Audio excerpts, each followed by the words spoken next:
자, 오늘은 우리 좀 그 이상적인 공동체, 여기 공동체라는 말은 우리가 속해 있는 교회도 포함이 되겠고요. 또 교회 안에서도 작은 공동체, 구역 모임 또는 작년 주일학교 모임, 또 교육자들은 교육자 모임, 또 집사님들은 집사님들 모임, 또 사역자들 자매회, 형제회, 또 더 나아가서는 우리 가족들도 가족도 공동체가 되는 것이죠. 그래서 우리가 이렇게 함께 모여 있는 이 공동체, 그것이 가정이든 교회든 집사 모임이든 구역 모임이든 어떤 공동체든지 그 공동체가 하나님이 원하시는 가장 이상적인 그런 모습은 어떤 모습일까 한번 좀 다시 한번 오늘 갈라디아서 6장 말씀을 가지고 서로 좀 나누기를 원합니다. 우리가 공동체가 너무너무 중요해요. 가정도 중요하고 교회도 중요하고 또 교회 안에서 우리 한 달에 한 번씩 모이는 구역 모임도 중요하고 매주일 모이는 성경 공부도 중요하고 너무 중요합니다. 우리 어쨌든 목회하시는 분들은 이 목회를 하고 있는 그 교회가 어떻게 하든지 그 성경에서 말씀하고 있는 그런 목회, 특별히 우리는 침례교회는 신약교회를 추구하고 모델이 되기 때문에 사도행전에 나와 있는 이 신약교회를 좀 닮아가려고 노력을 많이 하고 있는데, 오늘 한번 내가 속한 교회, 가정, 공동체를 한번 생각하시면서 하나님 말씀에 비추어서 정말 내가 속한 공동체가 이상적인 성경적인 특별히 신약 교회의 그런 모습으로 우리가 공동체의 일원으로 또 사역을 하고 감당하고 있는지 좀 이런 것들을 함께 나누는 그런 시간 갖도록 하겠습니다. 세 가지입니다. 오늘 본문 말씀을 보시면 세 가지로 우리가 요약을 할 수가 있는데, 첫 번째로 바로 본론으로 들어가면 이상적인 교회, 이상적인 구역 모임, 이상적인 그런 가정, 이상적인 그 하나님의 사람들이 모이는 그 공동체의 첫 번째는 뭐냐면, 오늘 본문에 나와 있는데 사실은 여기까지 가야 되는데, 그게 뭐냐면 서로의 잘못을 바로 잡아주는 데까지 가야 됩니다. 저희 교회가 조금 요 단계까지 지금 가려고 막 이러는 모습들이 보이는 것 같은데 좋은 현상입니다. 지금 우리가 오랫동안 같이 공동체에 몸담고 있습니다. 교회 함께 신앙생활하고 있어요. 오랫동안 같이 구역에서 모임을 갖고 있는데 서로를 위해서 우리가 잘못을 바로 잡아주고 있는 이 단계까지 가고 있는가, 아니면 그냥 또 칭찬만 하고 격려만 하고 이렇게 헤어지는가. 오늘 첫 번째는 우리들에게 아주 실질적인 정말 성숙한 공동체의 모습으로 가기 위해서는 서로의 잘못까지도 바로 잡아주어야 이게 올바른 부부고 이게 올바른 자녀와 부모의 관계가 되는 것이고, 이런 관계 속에서 구역 모임이 발전이 있는 것이고 또 교회도 그런 모습이 일어나야 된다고 하는 겁니다. 1절에서 사도 바울은 그런 얘기를 해주고 있어요. 처음부터 형제들아, 사람이 무슨 범죄한 일이 드러나거든 신령한 너희는 뭐예요? 5년 10년으로 그러한 자를 그냥 넘기지 말고 그러한 자를 바로 잡아주어라. 바로 잡아주어라. 여기서 말하는 이 죄라고 하는 것은 고의적이고 의도적인 죄를 얘기하는 것이 아니라 우발적으로 자기도 의식하지 못하는 실수. 여러분들, 저나 여러분들이나 다 이런 실수, 약점, 단점이 있는 거 아시죠? 고의적인 의도적인 죄 말고 자기도 의식하지 못하는 그런 실수. 그래서 자기가 의식하지 못하니까 실수한 줄을 모르는 거예요. 계속 자기를 다치고 자꾸 계속해서 주위 사람들을 다칩니다. 이럴 때에 공동체에 몸담고 있는 우리 지체들이, 가족들이 그것들을 우리가 고쳐주는 거예요. 고쳐주는 거예요. 내가 의식하지 못하면서 남에게 상처를 주는 말이나 행동이나 태도를 안타까운 마음으로 이 코렉션, 고쳐주는 겁니다.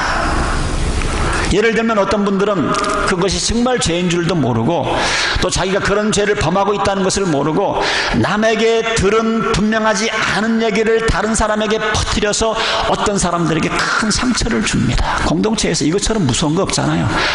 확인도 안 하고 그 일로 인해서 많은 사람들에게 어려움을 주고 깊은 상처를 줍니다. 이런 것이 깊은 하나의 이해가 됩니다. 이게 자기는 모르는 거예요.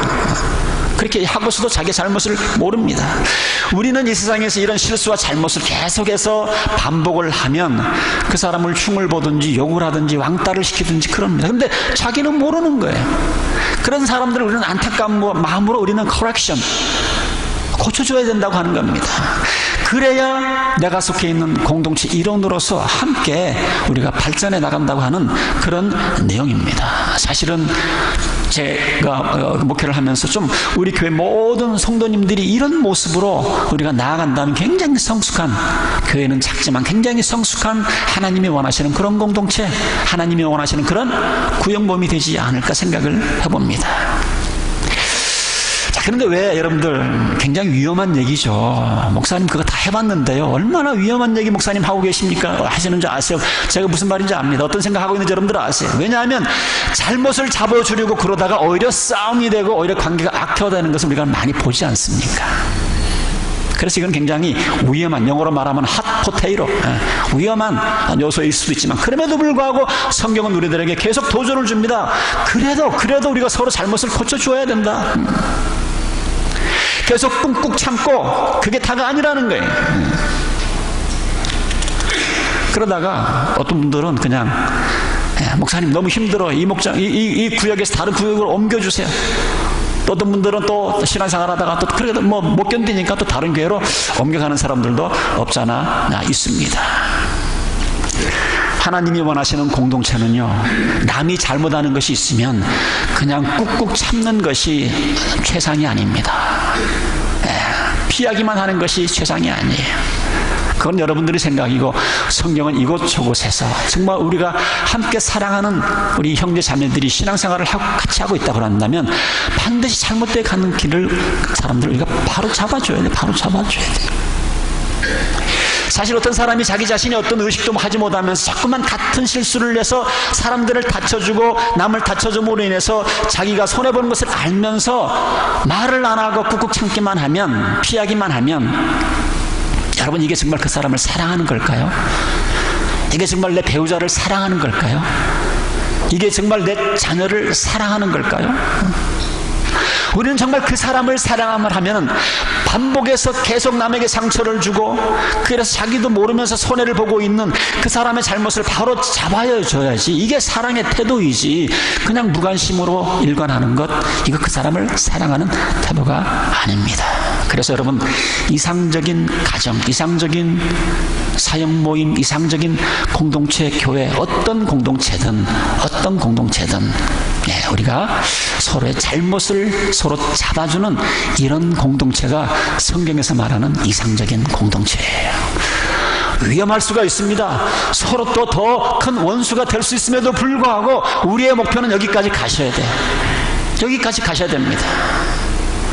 우리 성도님들도 남이 자꾸만 같은 실수를 반복을 해서 남이 다쳐주고 자신을 다쳐주는 이런 모습, 안타까운 마음이 있어야 되는 것이죠. 우리가 교회 안에서, 가정에서 못 고쳐주면 사회에서 누가 그런 사람들을 지적을 해주고 고쳐주겠어요? 너 그러다 잘려, 너 그러다 왕따 당해, 그냥 그렇게 보는 것 아니겠습니까? 자, 그럼에도 불구하고 왜 이 하나님의 말씀, 특별히 이 하나님의 말씀, 서로 잘못을 고쳐주는 이것이 왜 이렇게 힘이 듭니까?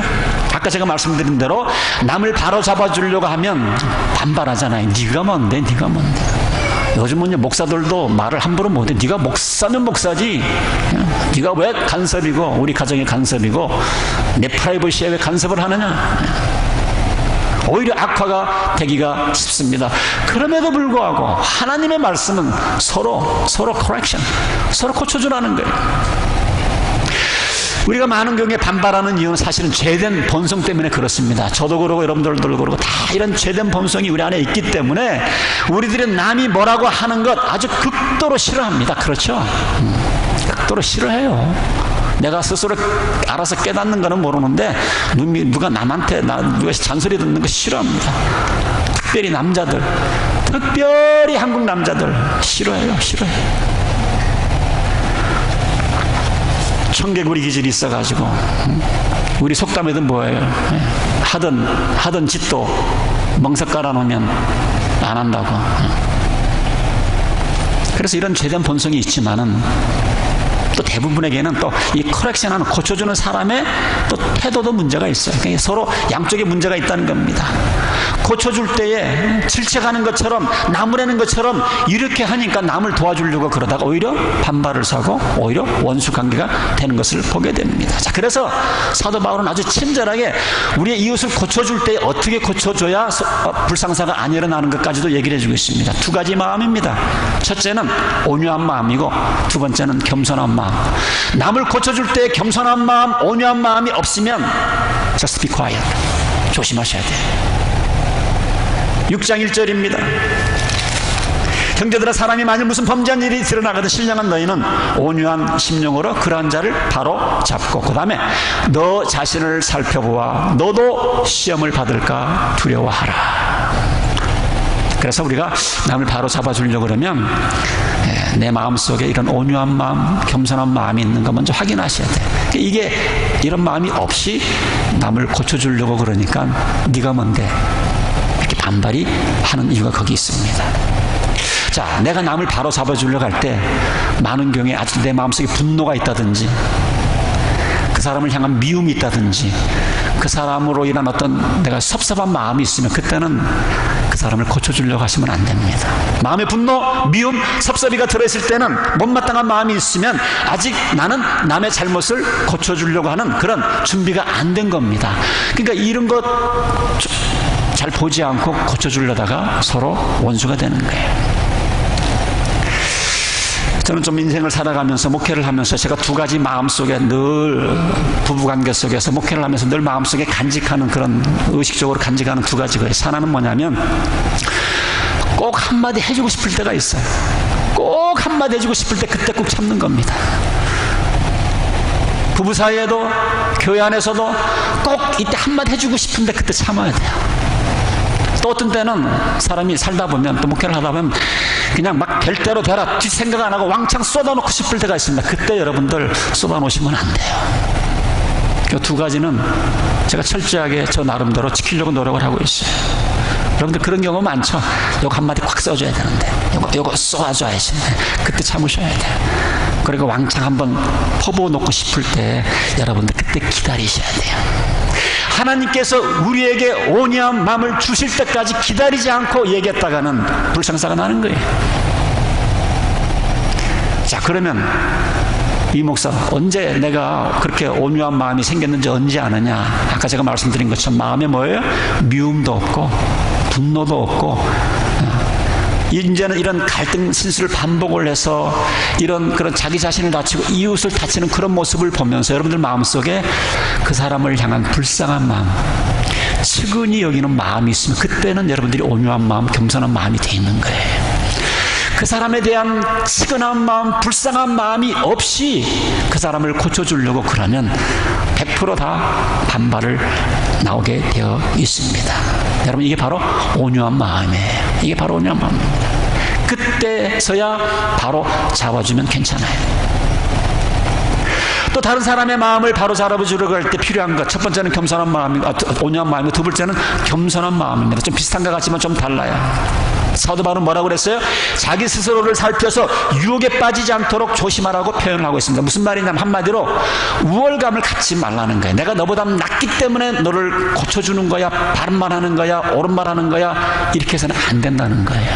내가 너를 위해서 바른 말 하지만 나도 똑같이 너와 함께 그런 상황에 있으면 너와 똑같은 그런 행동과 말을 할 수 있다라고 하는 그런 겸손한 마음이 있어야 상대방을 고쳐줄 자격이 생기는 겁니다. 근데 우리는 많은 경우에 사람들을 고치려고 할 때에 항상 이 우월감이 있어요. 내가 너보다 낫기 때문에 내가 이 말을 해주는 거야. 너는 나보다 영적으로 어리기 때문에 내가 성숙한 내가 너에게 이 얘기를 해주는 거야. 이런 생각을 가지고 있다면 여러분, 상대방이 그 얘기를 할 때 그걸 알아요. 다 알아차립니다. 이 사람이 우월감으로 나를 커렉션 하는지 아닌지를 알고 있어요. 우리는 항상 남을 이렇게 고쳐줄 때는 나도 그 환경이 되면 똑같은 죄를, 실수를 저지를 수 있다고 하는 그런 가능성을 보면서 나도 함께 싸워가는 한 형제로서, 자매로서 같이 한번 싸워보자라고 하는 그런 마음으로 여러분들이 고쳐주셔야 되는 거예요. 근데 우리는 많은 경우에 내가 신앙생활을 너보다 오래 했어? 나는 너보다 성숙한 크리스찬이야? 그래서 상대방을 고치려고 그러면 이거는 겸손한 마음이 아닙니다. 겸손한 마음이. 그래서 우리가 누구를 바로 잡아주고자 할 때에 내 마음속에 그 사람은 도대체 왜 그런 짓을 하지? 내가 도대체 이해할 수가 없어. 이거는 여러분들 우월감을 가지고 있는 거예요. 나도 그럴 수가 있지. 나도 저 환경이 되면 나도 더 할 수 있지. 이런 마음이 없으면 바로 잡아줄 생각을 하시면 안 됩니다. 우월감 가운데 얘기를 하면 상대방이 눈치를 채고 더 큰 상처를 받기 때문에 그렇습니다. 자, 그럼에도 불구하고 우리는 계속 자기의 반복되는 실수 때문에 자기를 다쳐주고 공동체를 다쳐주고 이럴 때는 그 사람들을 우리가 온유한 마음으로 겸손한 마음으로 우리가 뭐예요? 고쳐주어야 합니다. 바로 잡아주셔야 돼요. 자, 이렇게 온유하고 겸손한 사람을 가리켜서 바울은 재밌는 얘기를 하고 있는데 성령의 지도를 받아 사는 사람이다 이렇게 얘기를 합니다. 여러분들 나름대로 지금 성령 충만한 사람에 대한 여러분들 나름대로 그림을 가지고 있죠. 근데 많은 경우에 성령 충만하다고 하는 것을 잘못된, 특별히 한국 사람들은 잘못된 생각을 하고 있어요. 방언하고 예언의 은사가 있고 기도 열심히 하면 성경 지식이 많으면 성령 충만한 사람이라고 얘기를 하는데, 물론 그런 사람들 가운데 성령 충만한 사람들이 있을 수도 있습니다.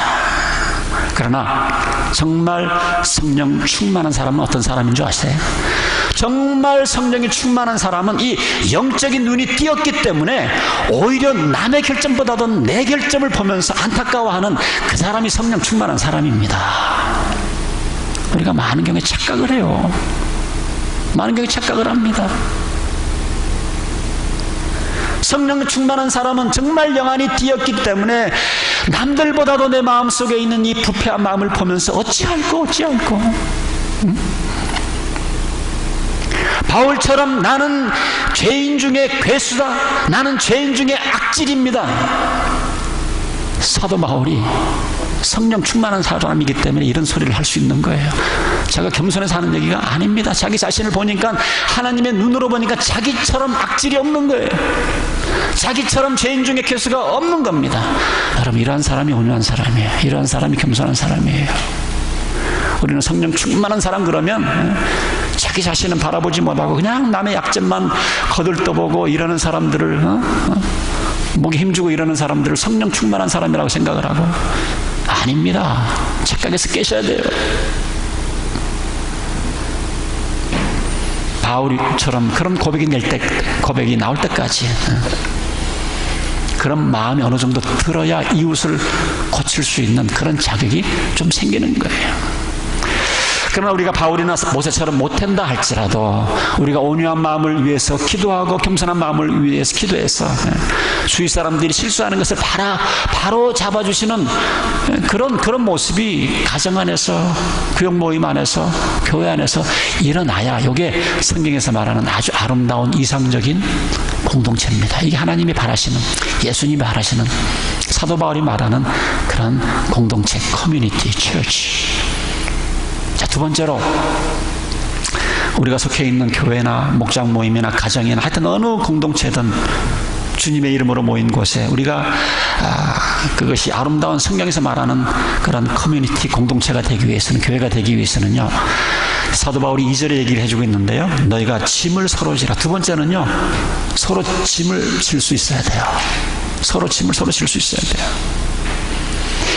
2절에 보니까 너희가 짐을 서로 지라. 그리하여 그리스도의 법을 성취하라.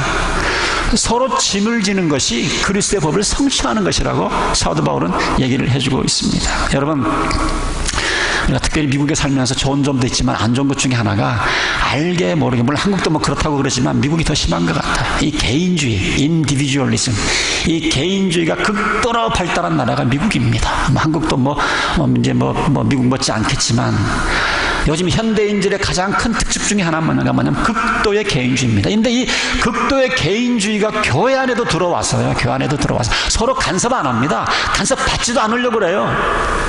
이게 성경적인 방법이 아닙니다. 성경적인 그런 모습의 공동체가 아니에요. 성경에서 말하는 정말 그 공동체는 뭐냐면, 남에게 도움을 줄 수도 있고 도움을 받을 수 있는 곳이 교회가 되어야 됩니다. 그게 구역 모임이 돼야 돼요. 우리가 예수님을 주님으로 영접을 해서 예수님께서 만들어주신 교회 공동체의 일원이 되고 나면 이제는 그런 개인주의에서 벗어날 수 있어야 돼요. 개인주의에서 벗어나셔야 돼요. 그리고 성숙한 크리스찬이 되려면 이제는 서로의 짐을 나눠줄 줄도 아셔야 됩니다. 남의 문제가 이제는 남의 문제가 아니고 그게 내 문제가 돼야죠. 내 문제가. 교회 문제가 집사님들만의 문제가 아니고 그것이 나의 문제가 돼야죠. 나의 문제가. 이상적인 교회, 이상적인 구역 모임, 이상적인 공동체는요, 부부가 서로 어려울 때도, 부모와 자녀 간에도 서로 어려울 때도 서로 짐을 져주는 이 가족, 이 구역이 이런 교회가 진정한 공동체입니다. 교인이 뭐 수백 명 모여도 서로 짐을 져주기를 꺼려하고 개인주의가 극도로 팽배해 있다 그러면 그런 교회는 하나님이 기뻐하시는 교회가 될 수가 없어요. 작은 교회라 할지라도 정말 한 가족처럼 서로 아파하고 기뻐하고 힘들 때 서로 짐을 져주는 이런 교회가 진정한 교회거든요. 근데 우리 교회가 지금 그런 모습이 조금 보여지고 있어요. 얼마나 감사한지 모릅니다.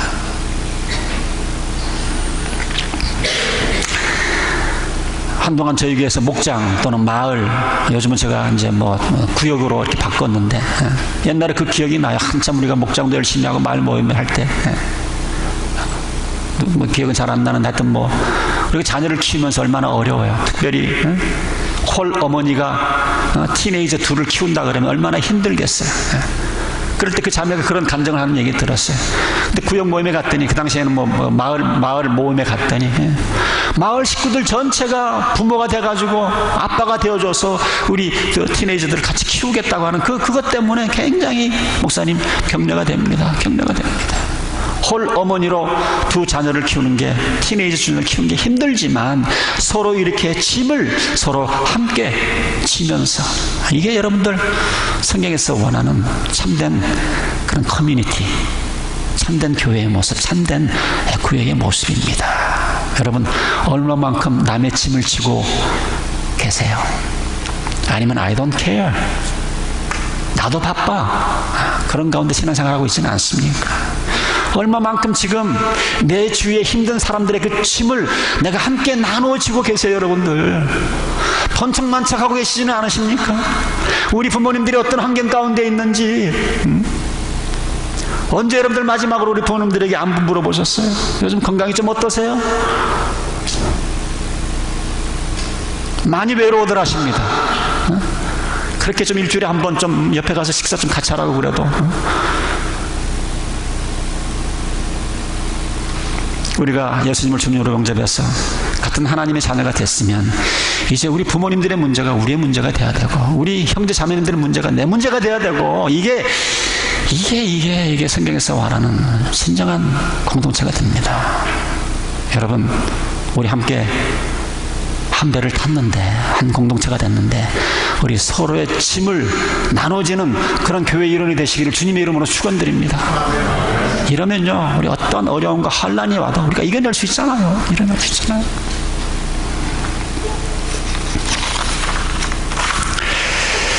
자, 이제 여러분들 앞으로 계속해서 갈라디아서를 공부하게 될 텐데 제가 좀 기대가 많습니다. 저도 이제 갈라디아서를 좀 가지고 또 설교도 몇 번 할 텐데요. 자, 3, 4절에 서로 남의 짐을 져주라 그러면서 3, 4절에 이런 얘기를 합니다. 만일 누가 아무것도 되지 못하고 된 줄로 생각하면 스스로 속이는 것이다. 각각 자기의 일을 살피라. 그리하면 자랑할 것이 자기에게는 있어도 남에게는 있지 아니하리니. 이런 얘기를, 이런 좀 이렇게 설명을 해주고 있어요. 무슨 말입니까? 우리 갈라디아는 여러분들이 좀 그 본문 배경을 아셔야 되는데, 갈라디아는 이 갈라디아 지방을 얘기하는 거예요. 갈라디아, 그 소아시아의 그 갈라디아 지역에 모여서 그 신앙생활하는 그 교회에 사도 바울이 편지를 쓴 것이 갈라디아서예요. 그런데 이 갈라디아 교회는 특별히 그 유대인들로서 율법을 중요시하는, 은혜도 어느 정도 깨달은 것 같지만 은혜보다도 율법을 중요시하는 그런 사람들이 교회에 모여 있었어요. 그래서 이 사람들이 얘기하는 게 뭐냐면, 믿음도 있어야 되지만 구약의 율법도 지켜야 된다. 이 사도 바울이 아주 가장 싫어하는 얘기거든요. 믿음도 중요하지만 율법을 지켜야 된다, 이런 주장하는 사람들이. 그래서 은혜를 강조하는 이 바울의 신앙을 비웃고 한 걸음 더 나가서 자기네들이 사도 바울보다 더 경건하고 더 신령하다고 생각을 해서 그래서 사도 바울을 우습게 보는 거죠. 그래서 이러한 잘못된 신앙생활을 하는 사람들을 위해서 지금 갈라디아 이 편지를 써서 지금 사도 바울이 아주 강렬하게 질책을 하고 있는 게 갈라디아입니다. 사도 바울이 쓴 다른 서신서들은 보면요, 아주 그 인사도 하고 아주 격식을 갖춰서 편지를 썼는데 갈라디아는 아주 초장부터 막 질책을 하는 내용을 하고 있어요. 여러분들 이제 공부를 하면 아시게 됩니다. 처음부터 굉장히 강하게. 자, 이유가 무엇인가? 이유가 무엇입니까? 갈라디아서 전체를 꿰뚫어서 흐르는 것이 뭐냐면 이렇게 잘못된 신앙적인 우월감을 갖고 있는 그것에 대한 지금 사도 바울이 혼내키는 거예요. 나무라고 있는 겁니다. 나무라고 있는 거예요. 3, 4절 그런 말이에요. 만일 누가 아무것도 되지 못하고 된 줄을 생각하면 스스로 속이는 거예요. 이거 얼마나 그 무시무시한 얘기입니까? 너희들 지금 스스로 속이고 있는 거야. 그러면서 하는 말이 너희들 각각 자기 일을 살펴라. 그리하면 너희들한테 무슨 자랑할 거리가 나오겠느냐? 그런 얘기를 하고 있습니다. 자, 바울이 무슨 얘기를 하고 있습니까? 참 이게 참 우리들에게 많은 교훈을 주는 그런 내용들입니다. 자, 너희들이 이 갈라디아 교인들에게 하는 얘기예요. 그 리더들에게 하는 얘기인데 너희들은 내가 경건하고 영적이다 그러는데 정말 경건한 사람, 정말 영적인 사람은 어떤 사람인 줄 아느냐? 남의 짐을 져주어서 그리스도의 법을 실천하는 사람이 경건하고 영적인 사람이지 말만 하는 사람이 아니라는 거예요. 말만 하는 사람이. 남의 짐을 져주는 것 없는 모든 경건과 신령의 모습은 아무것도 아니다라는 겁니다. 울리는 꽹과리와 같다고 하는 거예요. 여러분들 이게 좀 여러분들에게 좀 울림이 됐으면 좋겠어요. 자기 혼자는 신앙생활 잘한다고 그러는데 남의 어려움, 남의 기쁨, 남의 슬픔은 어려움은 아무런 감동이 없어, 아무런 느낌 없다 그러면 여러분들 경건한 게 아니에요. 여러분들 영적으로 삶을 살아가는 게 아닙니다. 사도 바울은 한 걸음 더 나가서 여러분들은 스스로 여러분들을 속이고 있다. Wake up! 자기 자신을 볼 때는 굉장히 사랑인 것 같지만 남이 볼 때 객관적인 눈으로 볼 때는 아무런 자랑거리가 없는 사람들인데 저렇게 자기 지 주제도 모르고 이렇게 자랑만 하고 있다. 다시 한번 읽어드릴까요? 만일 누가 아무것도 되지 못하고 된 줄로 생각하면 스스로 속인 거다. 각각 자기의 일을 살피라. 그리하면 자랑할 것이 자기에게는 있어도 남에게는 있지 아니하리니. 자, 여러분들 그래서 오늘 다른 건 다 몰라도 내가 영적인 사람이 되기 위해서, 경건한 사람이 되기 위해서 내가 해야 될 일들이 뭡니까? 내가 경건하다 생각을 하고 내가 영적인 사람이다 그러면 내가 얼마만큼 내 이웃의 짐을 내가 지면서 살아가고 있는가? 거기에 정비례해서 여러분들이 경건한 사람이고 영적으로 성숙한 사람입니다. 여러분들 예수님 닮은 사람이 어떤 사람이에요? 예수님의 가르침을 한마디로 표현하면 하나님을 사랑하고 내 이웃을 내 몸과 같이 사랑하는 거라고 그랬잖아요. 어디 하나님만 사랑하는 사람이 예수님을 사랑하는 사람이라고 그랬어요? 내 이웃도 같이 가는 거예요. 따로 떨어뜨려서 얘기할 수가 없는 겁니다. 내 이웃을 내 몸과 같이 사랑하라는 말, 바울의 표현을 빌리면 서로 짐을 져 주어야, 그때야 그 사람이 비록 경건한 사람이고 영적으로 성숙한 사람이다. 그러니까 어떻게 보면요, 하나님의 공동체는요, 개인적인 그 개인주의가 허용이 되지 않는 겁니다. 개인주의가 허용되지 않는 거예요. 우리가 주위에 보면 전도하다 보면 그런 사람들 많죠. 목사님 걱정 마세요. 저는요 TV 보고 유튜브 보고서 하나님 혼자 예배 잘 드려요. 아이고 저요 헌금도 잘 내고요. 어떤 분들은 나와 하나님과의 관계만 올바르면 된다고 하는데 여러분, 하나는 알고 둘은 모르는 거예요. 나와 하나님과의 관계가 올바르니까 나는 영적이다, 경건하다, 믿음이 있다고 하는 것, 이런 것은 아무것도 아니고 자신을 속이는 거라는 거니까요. 자기 스스로 자기 속이면서 살아가는 사람들이 얼마나 많은지 몰라요. 특별히 좀 똑똑하다는 사람들 가운데 이런 부류들이 많아요. 자기 자신의 눈에는 굉장한 사람으로 보일지 몰라도 딴 사람에게는 자랑거리가 없다고 사도 바울은 아주 분명하게 잘라서 얘기를 하고 있습니다. 자, 여러분, 다시 한번 분명한 정의를 내립시다. 어떠한 사람이 경건한 사람이에요? 어떠한 사람이 영적인 사람이에요? 우리가 잘 이해하고 있어야 됩니다. 내 주위 사람들의 짐을 같이 지고 가는 사람이 갔어요. 제 앞에서는 딴소리하면 안 돼요. 남의 짐 하나도 못 져주면서 그리스도의 법을 성취한다고 하는 것, 자기 자신을 속이는 겁니다. 그래서 여러분, 내 이웃을 내 몸과 같이 사랑하라. 사도 바울 표현에 의하면 남의 짐을 져주는 것이다 생각을 하셔야 돼요. 영적이다, 경건하다의 징표가 남의 짐을 져주는 것. 자, 마지막으로 이상적인 교회, 이상적인 구역 모임, 이상적인 우리 가족. 마지막은 뭐냐면 사도 바울의 표현을 인하면 그 다음에 각각 자기의 그 몫의 짐을 지는 겁니다. 남한테 다 떠맡기는 것이 아니고 내 73도 그런 하시 나한테 주어진 십자가는 내가 칠 줄 아는, 자기가 또 책임감을 다하는 그런 모습이 있어야 된다는 얘기죠. 자, 5절에 그런 얘기가 나와 있어요. 각각 또 자기 짐도 져라. 남한테만 떠맡기지 말고 각각 남의 자기의 짐도 지라고 얘기를 해주고 있어요. 자, 그렇게 되면 이제 3절하고 5절하고 모순이 되는 것처럼 느끼죠. 약간은 남의 짐을 지라고 하더니 이번엔 또 내 짐도 지라 이거. 그러나 여러분, 여기 3절과 5절에 보면 짐이라고 되어 있는데 원어를 보시면 이 짐이 조금 다릅니다. 3절에서 그 짐은 무거운 짐이라고 얘기를 하고 있고 5절에서의 짐은요 그냥 가벼운 짐. 그러니까 공동체적으로 큰 짐은 같이 지는 것이고 개인적인 짐, 작은 짐은 또 내가 질 수 있는 거 내가 지라고 하는 그런 얘기입니다. 그러니까 요즘 말로 말하면, 쉽게 말하면 자기 인생은 첫 번째 우선순위는 자기가 책임져야 돼요. 자기 인생은 첫 번째로 자기 배우자가 아닙니다. 자기 부모가 아니에요. 자기가 책임져야 돼요.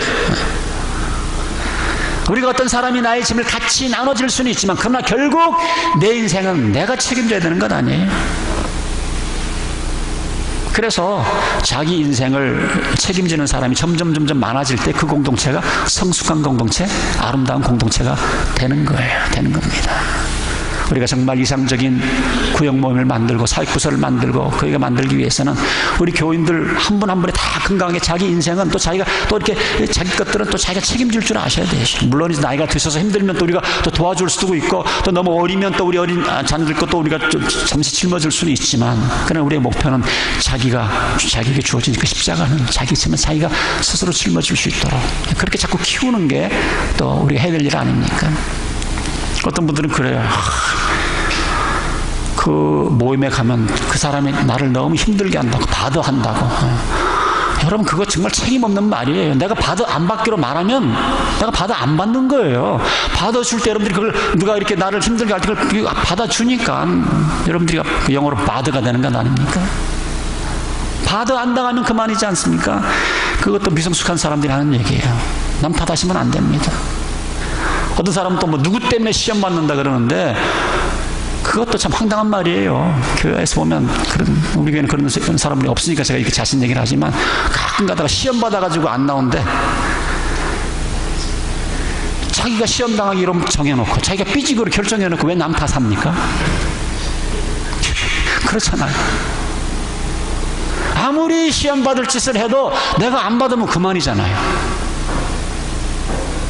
그래서 우리는 정말 주님이 되신 그 사람이 원하시는 사람이 되기 위해서는 이제 남 탓 그만하셔야 됩니다. 남 탓. 부모 탓 그만하시고요. 재산 안 물려준 부모 탓 그만하시고 나 공부 안 가르쳐준 부모 탓 그만하시고요. 남편 못 만났다고 남편 탓하고 아내 아이고 정말 짜잘 뭐라 그래 지잘인가 짜잘인가. 어떤 분들은 목사가 어떻고 집사가 어떻고 교회가 어떻고 이것도 미성숙한 사람들이 하는 얘기예요. 이제 남 탓 그만하셔야 돼요. 우리가 신앙생활한 지 지금 1, 2년 했습니까 여러분? 남 탓 그만하세요. 조상 탓, 나라 탓. 자기 인생은 자기가 책임질 줄 알아야죠. 언제까지 그렇게 남 탓만 하겠어요? 우리가 예수님을 영접해서 성령을 받으면 우리는 새로운 피조물이 되었기 때문에 새로운 욕망과 새로운 그런 능력을 하나님이 우리에게 부어주셨어요. 그걸 활용을 하셔야죠. 이제는 과거 때 그만하시고 내 인생에 대해서 내가 책임질 줄 아는 이런 사람들이 많아야 그 공동체가 건강한 공동체, 이상적인 공동체가 될 수가 있는 겁니다. 저랑 상담을 해보신 분들은 알지만 제가 이렇게 초이스를 드립니다. 제 생각에는 이렇게 하시면 이럴 것 같고 이렇게 하시면 이럴 것 같습니다. 그 다음에 이제 결정은 상대방이 제가 책임을 회피하려고 그러는 것이 아니고 여러분들이 스스로 이런 옵션이 있는데 내가 결정을 했을 때에 내가 스스로도 결정을 하고 또 이렇게 해봐야 내가 또 잘하기 때문에 언제까지 남편이, 언제까지 아내가, 부모가 결정해주고 책임져주고 그러겠습니까? 언제까지 목사가 여러분들의 그 일일이 다 그걸 결정해주고 상담해주고 그러겠어요? 여러분들이 이제 잘하셔야죠. 인생은, 자기 인생은 자기가 책임지는 거예요. 자기의 몫은, 자기의 짐은 자기가 책임지는 겁니다. 오늘 우리가 함께 갈라디아서 말씀을 통해서 이상적인 교회, 성경에서 말하는 이상적인 그런 모임, 커뮤니티, 가족은 어떤 것인가 함께 배웠습니다. 특별히 마지막 절에 보니까 가르침을 받는 자, 제가 엑스트라로 한 절 더 혼자 읽었는데요. 기가 막힌 말을 해주고 있어요. 우리가 이제 9월 둘째 주일날 우리가 교사 감사주의를 한데, 가르침을 받는 자는 말씀을 가르치는 자와 좋은 것을 함께 알아. 아마 우리 신목사님도 아마 그런 맥락에서 지난 주일날 그렇게 설교를 하신 것 같아요.